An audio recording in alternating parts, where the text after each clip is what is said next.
My uncle said that the laziest thing in the world was the mind.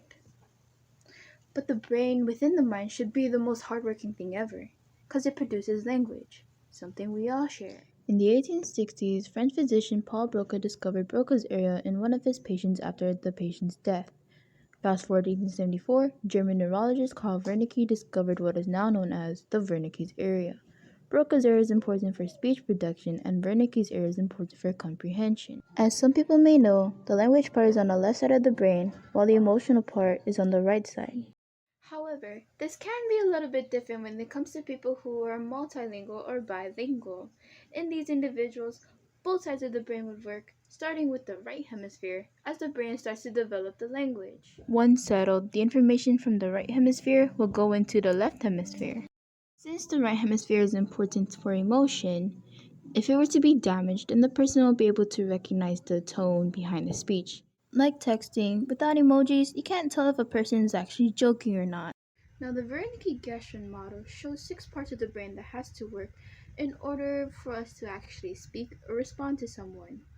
Auditory cortex, visual cortex, arcuate fasciculus, Broca's area, Wernicke's area, and primary motor cortex. First, signals will be sent to the auditory visual cortex. From there, it goes to the Wernicke's area for comprehension, then sent through the arcuate fasciculus to Broca's area for speech production.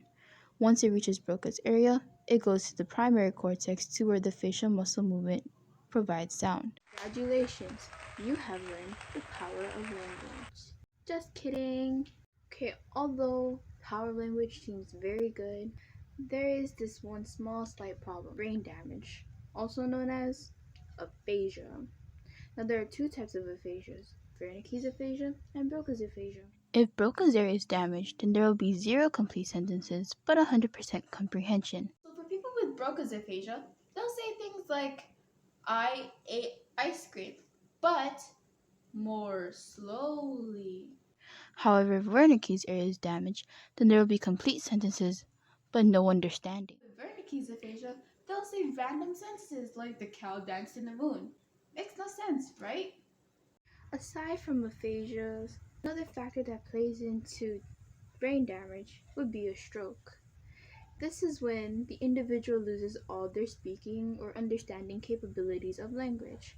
However, this can be retrained. It's not 100% guaranteed though. But look, without language, there will be no collaboration, which would lead to new discoveries. Now that we know what it's like for the brain to process things while we're speaking, imagine if someone is singing.